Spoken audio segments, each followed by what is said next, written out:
stood at the front lines of law, leadership, and public service. Attorney Karen Jimeno, sharp, steady, a lawyer, an educator, turns complex issues into clear insight. Attorney Mike Toledo, seasoned, fearless, a strategist and communicator whose voice has shaped public understanding of law and governance. Together, they make the law accessible, connecting principles with real-life questions, confronting the issues that define our nation. This is Abogado. Good evening. Welcome to Abogado, where national conversations on belief, equality, and public duty unfold. I am Attorney Mike Toledo. And I'm Attorney Karen Jimeno. Tonight, we look into a question that sits at the crossroads of faith, identity, and constitutional law. Here is tonight's proposition. Faith shapes our values, our families, our nation. But in a country of many beliefs, tensions rise when religion meets the law. Some say protecting faith means allowing conscience, expression, and tradition to flourish.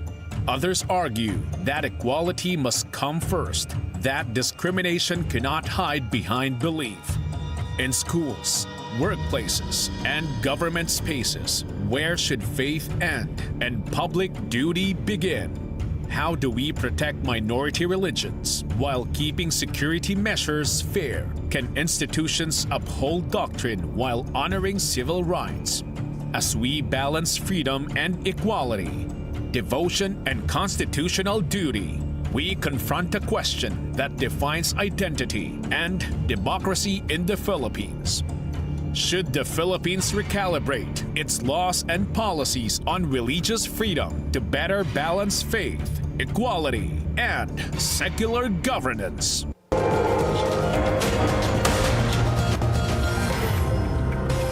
Arguing in favor of recalibration is Attorney Ann Ojeda-Isidro.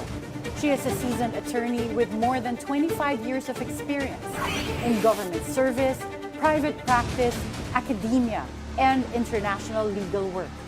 A valedictorian of San Sebastian Law and award-winning LLM graduate from Brigham Young University in Utah, she currently serves as the first Philippine Area Chair of the Reuben Clark Law Society. Now, arguing against recalibration is Attorney Lalaine Manahan-Urbino. She is a former public attorney and the Municipal Legal Officer of Rodriguez in Rizal. She is an experienced litigation and trial lawyer who has handled criminal, civil, administrative, and quasi-judicial cases. Her practice at the Manahan-Urbino Law Office also covers corporate matters and government compliance. Before we begin the exchange of ideas, let's walk you through how tonight's discussion will unfold. We begin with the opening statements. Each speaker presents their position in a focused 2-minute statement. Next, we explore 2 subtopics. For each, the guest supporting proposition speaks first, followed by the opposing guest, 2 minutes each. Then comes the open exchange, a 6-minute back and forth where both guests ask, respond, and engage freely. Afterward, closing reflections. Each guest summarizes their key points in 2 minutes. Finally, the hosts step in. In a 6-minute segment, they raise final questions and guide deeper discussion.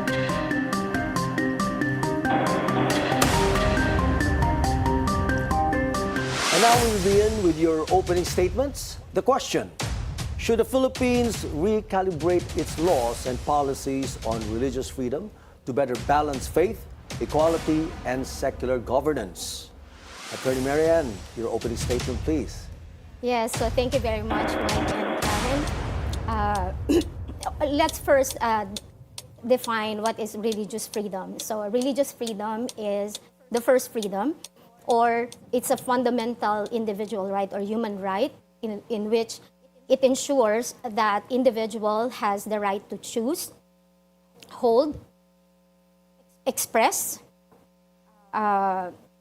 propose and to practice its religion, to teach its belief, and also to to be able to change its religion, or to ask others to participate in religious ceremonies without fear of persecution and discrimination. So in the Philippines, or I mean, this is enshrined in international agreements that in which the Philippines is a party to. For example, the Universal Declaration of Human Rights in Article 18, also in Article 18 of the International Civic and Political Rights, and also the Declaration on Elimination of All Forms of Intolerance and Discrimination based on religion or belief. So in the Philippines, this right is embodied in the Constitution, in Section 5 of Article 3, in which it guarantees the exercise and enjoyment of religious profession and worship. In the context of this religious freedom in the Philippines, it is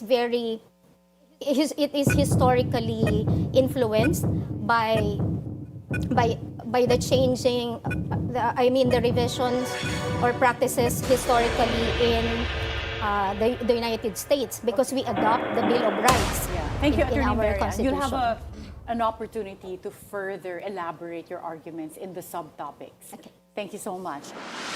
Attorney Lalaine, you have 2 minutes. Right now, there is no need to recalibrate the laws and policies on religious freedom here in the Philippines to better balance faith, equality, and secular governance.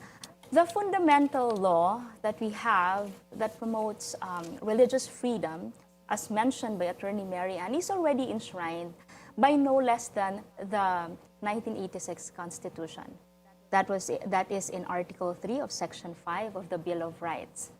The Bill of Rights provides the freedom of religion as enshrined in this article is encompassing already.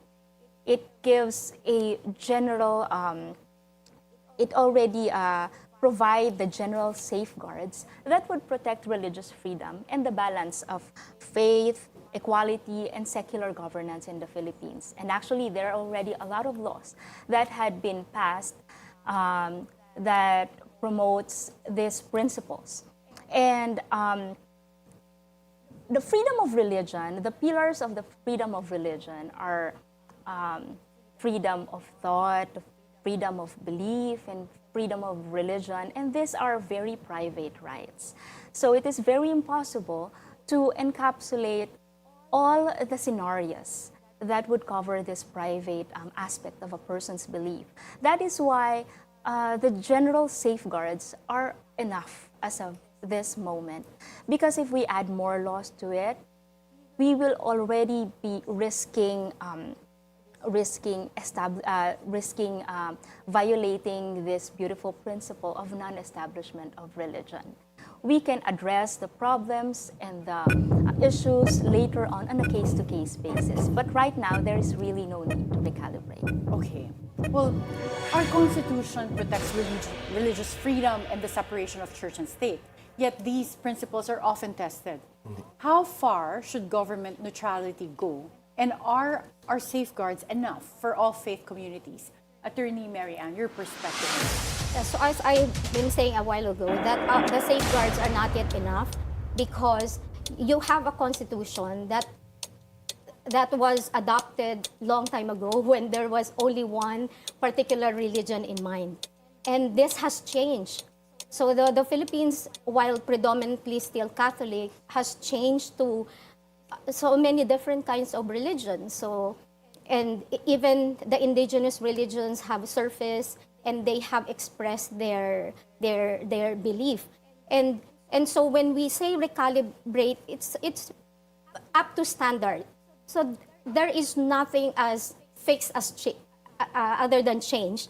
So even the Constitution itself has undergone several revisions, right? So from 1935 to 1973 and now to the current Constitution, although the provisions on religious freedom has not been changed, but historically it mirrors that of the United States when it comes to these provisions on religious freedom. So what did the United States do?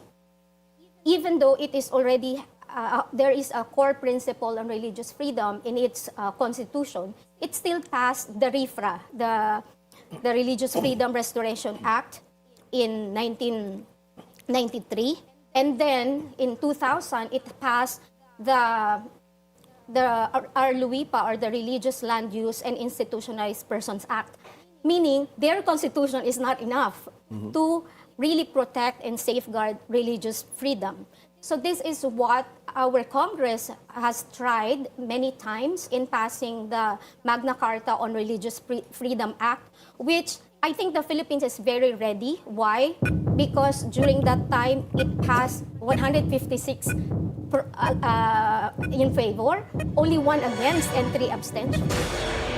Thank you very much for that extensive statement, Attorney Mary. And it seems like you agree with the previous guest of the show prior to this, on point, Deputy Speaker Puno, who actually is pushing for charter change. So maybe you can discuss that. But now, Attorney Lalaine, your response to the constitutional limits, state neutrality, and whether our existing legal framework already protects minority faiths without need of further recalibration. The laws on fundamental civil liberties, these were crafted with a sensitivity to religious freedom. At this point, I would have to disagree with the point that Attorney Mary Ann raised regarding the historical review that our early laws were patterned during the time when there was only one religion here in the Philippines. Actually, as early as 1889, we can learn that the first constitution already had provisions on religious freedom. Because when we were under the Spanish regime, the Philippines experienced some issues because of the lack of religious freedom. That's why our modern laws had been very sensitive on this, on the aspect of religious freedom. That's why we don't need additional laws, because the laws protecting our basic civil liberties already addresses those issues that had been encountered during the time when freedom of religion was not yet present in the Philippines. So historically, all our constitutions safeguard religious freedom. That's why there is really no need at this time to add more laws, because the general safeguards are already there. Okay. Well, now we open the floor.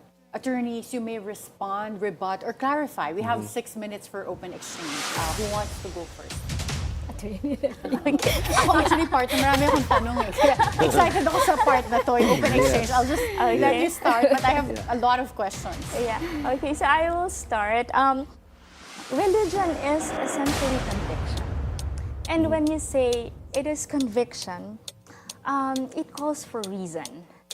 So when you're defending your religious principles, it calls for you to forward reasons why you defend these principles. And that is the beauty of it. Because right now, we have general laws. And then, for me, personally, as a lawyer, as a religious lawyer, I love that aspect of my job, being a lawyer and being a religious person. What's your religion, attorney? I'm a member of the Church of Jesus Christ of Latter-day Saints. So is that considered Christian? What category is that? Yeah, it's Christian. Yeah, from the name, it's the Church of Jesus Christ. If you happen to see the temple in White Plains, that's one of our temples. Yeah, so I am very passionate about my religion. And my conviction on my religion, and also how I reason with that religion, that is something that is very personal to me, and that is one of my advocacies. So I do not mind at all that our laws are general, because it gives me the privilege of defending my faith. And I believe that that is my duty as a religious lawyer. And also, may I share an experience, because right now, as mentioned during the introduction, I'm also the municipal legal officer. I had this one case wherein the Dumagat Remontados, they are a cultural minority, they are indigenous people in our place. There is a waterfalls in our place, and then this falls is a part of their religious ritual.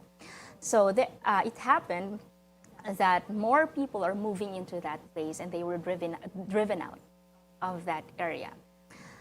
They came to our office, and I was able to defend their religious freedom through a law not on religious freedom, but the law on urban settlements, RA 7279. So ito yung nakikita po natin sa pictures. Yes, yes. So we were able to drive out the illegal settlers on that place using Republic Act 7279, Section 28, the demolition without a court order, because it is a body of water. So we were able to drive out the intruders there, and then when the intruders left the place, they were able to exercise their religious ritual again. So you see, I was able to protect their religious freedom through a general law. Yeah.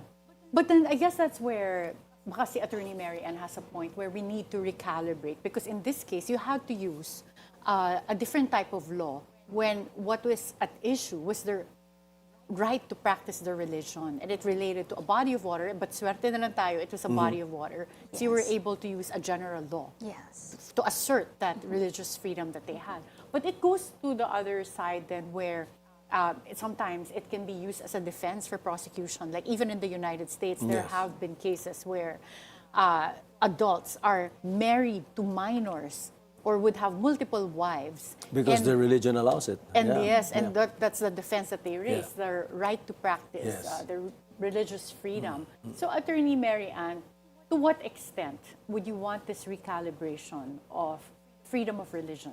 Yes. So thank you very much for that. And I really agree that the Philippines, in protecting religious freedom, has done significant strides already.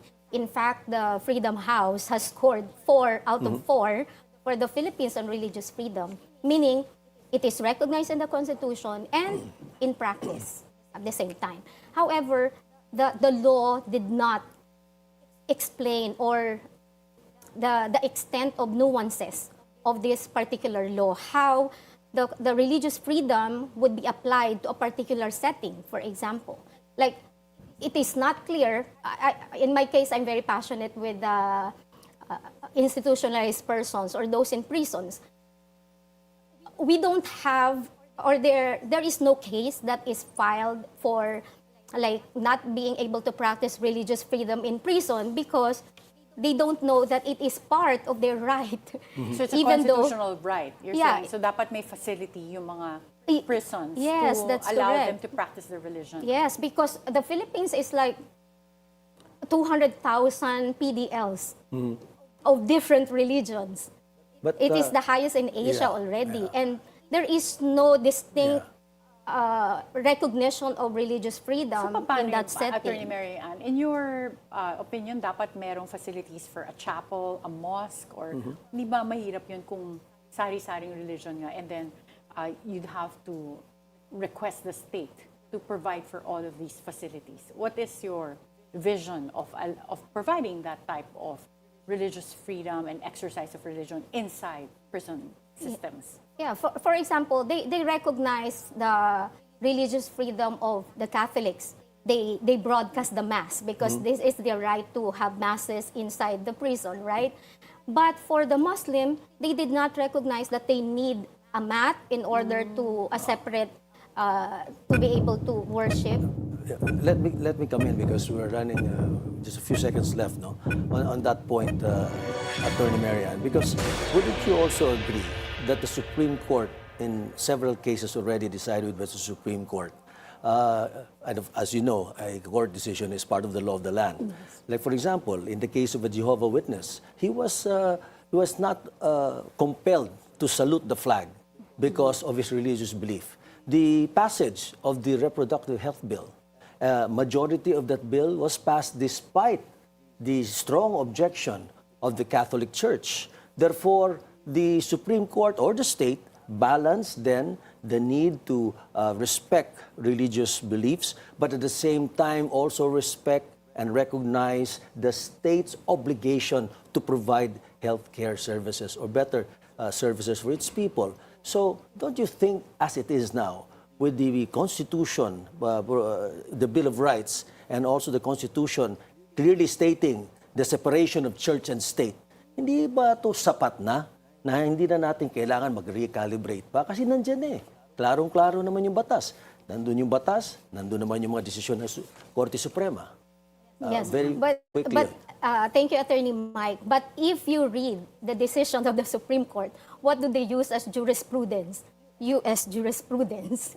So they would mention RFRA, the Restoration, the Religious Freedom Restoration Act, and our LUIPA in their decisions, because we don't have those. We don't have a particular Magna Carta for Religious So you Freedom mean Act to say in the there should be Philippines. legislation? Yes. And this has already been passed in Congress, only that there is no bill passed in the Senate to match it.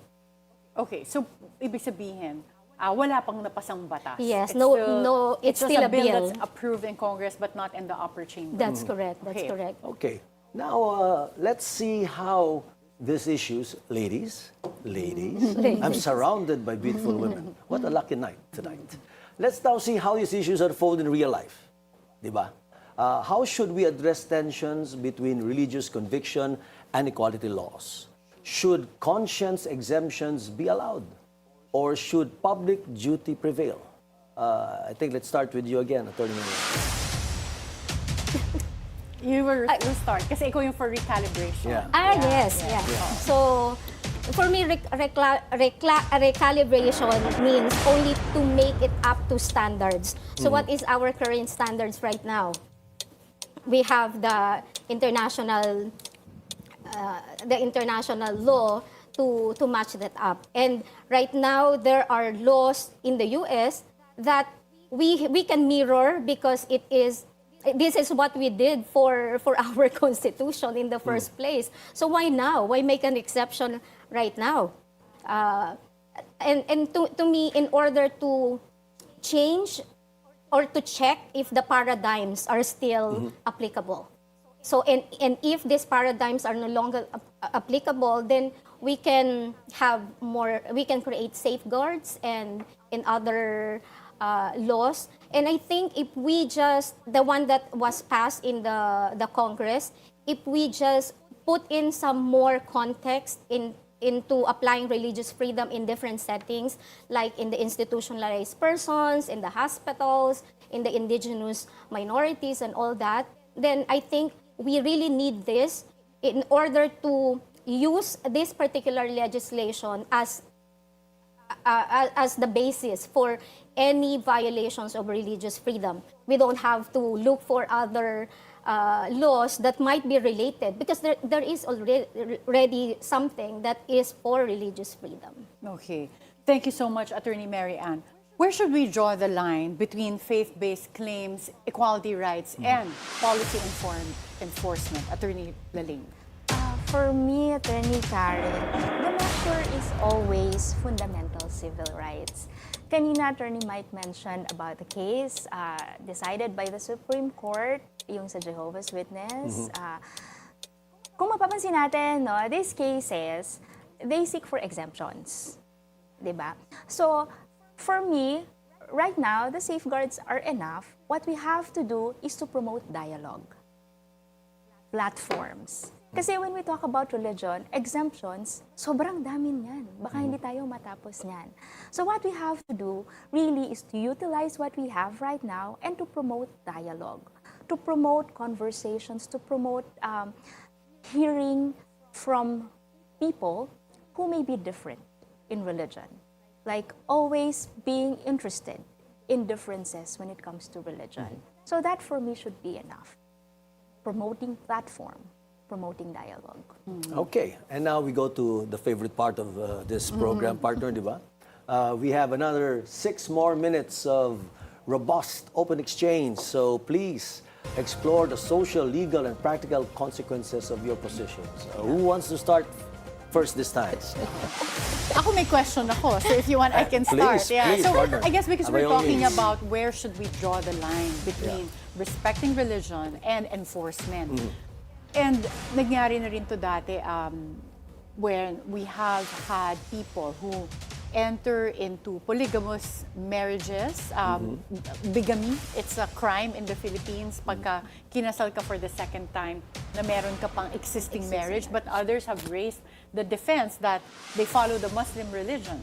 So, alam ko meron tayong Sharia code, but those that convert from being Catholics or non-Muslims and then become Muslims, yung iba sinasabi, ginagawa mo lang yan para as a defense, para hindi ka ma-file ng criminal case for bigamy kasi dalawa yung asawa mo. But the other extreme cases are where you do have religion started, and I've heard of this sa ibang mga probinsya, where yung mga leaders nila ay yun nga nag-aasawa ng minors na iba't iba na marami, more than one. And of course, in our law, that might amount to statutory rape apart from polygamy. So marami issues, but then they can insist that they're exercising their belief and that it's part of their religion. Usually yan part yung mga cults eh. Oo. So to what extent do we draw the line between respecting religion and enforcement? Kanina nabanggit na yung sa Jehovah's Witness case. You know, I love that case. Now, recently, I read that again. Of course, it's a very long reading, yung case ng Estrada versus Escritor. Di ba? I had special interest to that, at how the Supreme Court addressed the issue there. And I love it how they discussed about the different tests that we can apply.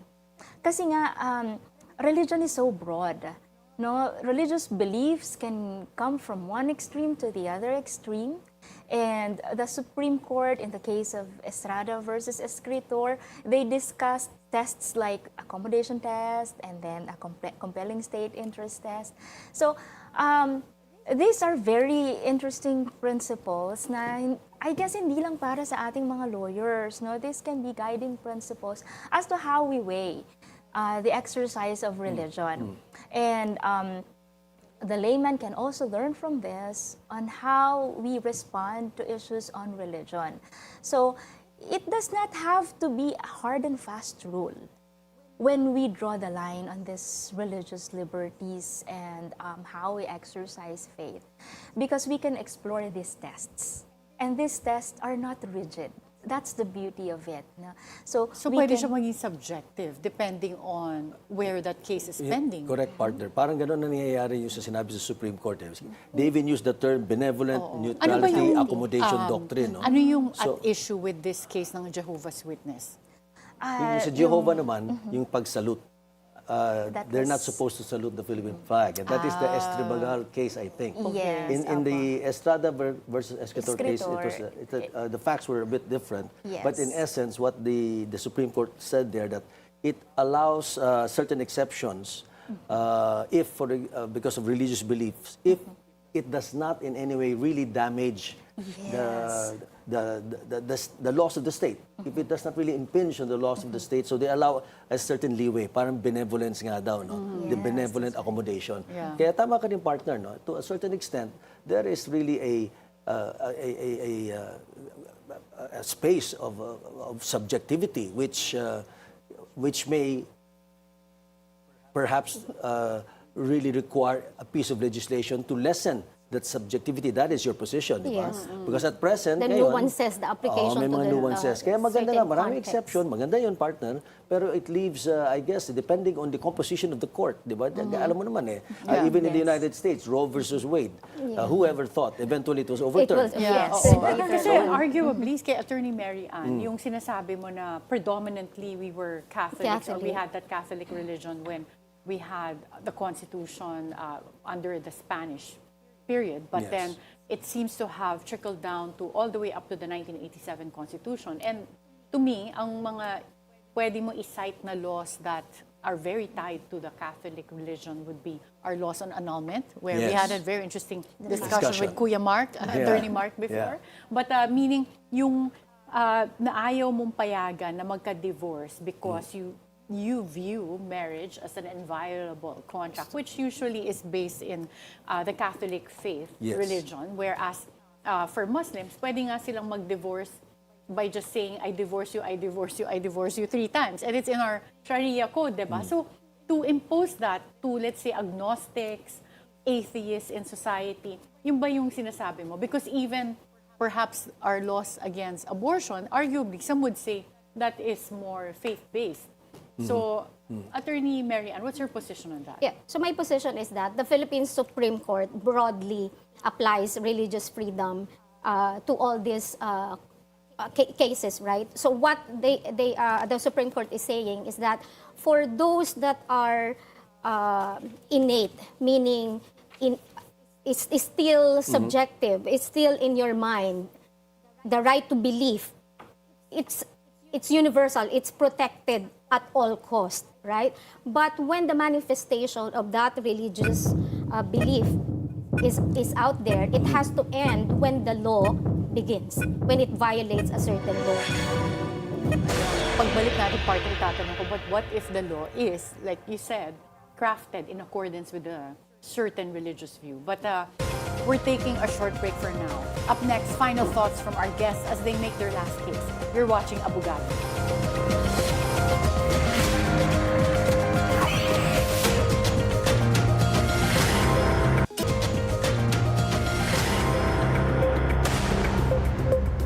Welcome back. You are still watching Abogado. Tonight, we explored whether the Philippines should recalibrate its laws and policies on religious freedom. We heard thoughtful insights from Attorney Ann Ojeda-Isidro for the affirmative and, of course, Attorney Lalaine Manahan-Urbino for the negative. Now we hear the final reflections and closing arguments from both sides, beginning with Attorney Mary Ann.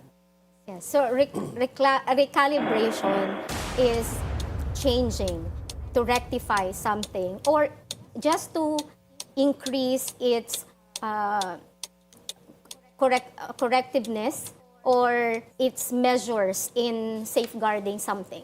So I believe that religious freedom in the Philippines, while it is recognized in the Constitution or in practice, still needs some more teeth or a legislation in order to make it meaningful in different contexts. So recalibrating our religious freedom law will protect equality of individuals. It will clarify some conflict that we have spoken about with faith and civil law. It will promote social cohesion and diverse society. We are very pluralistic right now, and it will align in the standards of international human rights. And we have many of these that have not been, it becomes subjective always when we apply religious freedom because of the lack of legislation, just like the one in the United States. So for me, I would end with Chief Justice Puno when he said that religious freedom must be protected not only for the minority, however small, or the majority, however large, but for each of us. Okay, very well said by former Chief Justice Puno. Thank you, Attorney Mary Ann. Your closing reflections, Attorney Lalaine. Right now, there is no need to recalibrate our laws because we already have our laws in place right now. Promoting religious freedom comes in 2 ways. It's not a one-way street. So it's not just the secular people accommodating religious people, but it's also it should also be that the religious people should also accommodate what secular people has to say. We have to balance those two. And right now, we have laws that allow us to explain, to have discussions about this. And this is what we need to promote utilize and normalize right now.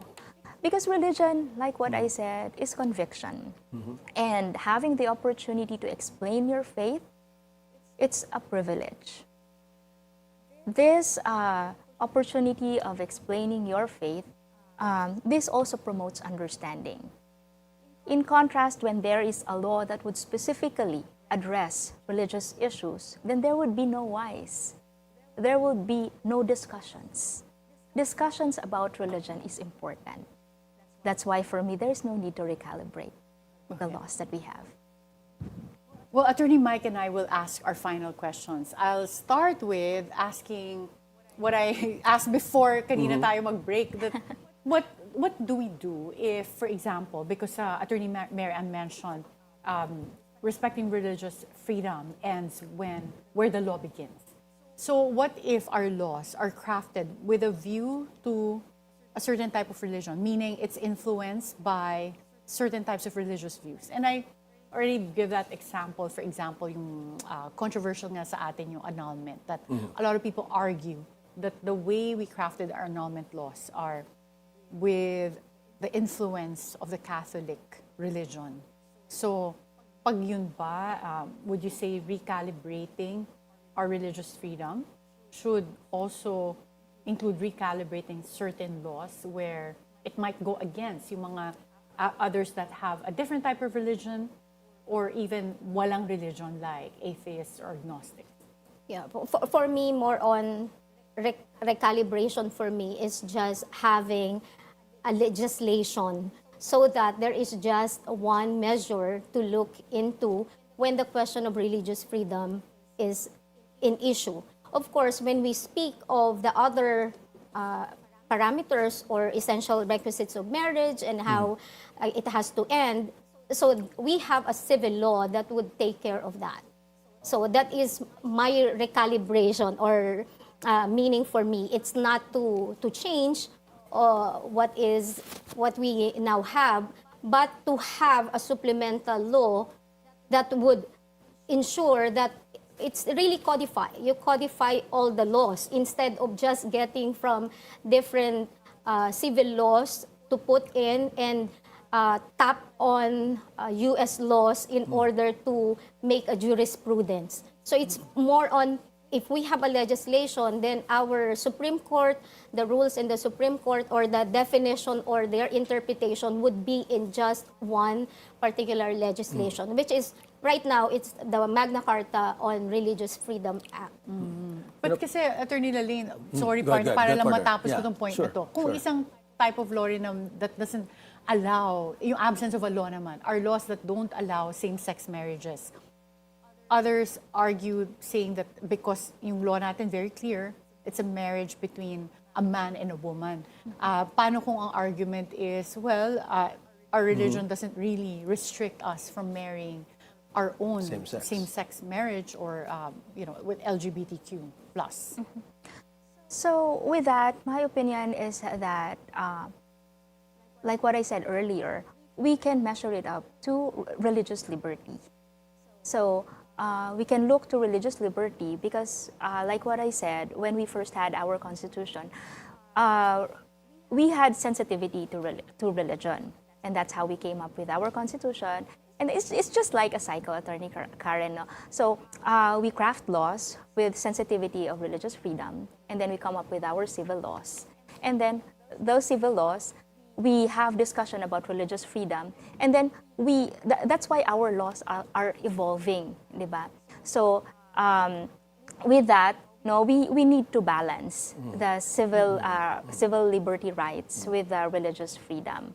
So like what I said earlier, it's a two-way street kasi eh. So it should not be dominated by one. Okay, Attorney Lalaine, because we run out of time. So just very quickly, partner, I just want to share sa atin rin na nanonood na while I'm more in agreement with your position, no, because I believe the Supreme Court cases, the law itself, the Constitution, Bill of Rights, separation of church and state is very clear. Naniniwala din ako na may punto si Attorney Mary Ann, no? For the reason that I think it has something to do with the inconsistent application of the doctrine of separation of church and state when it comes to government policies and ceremonies.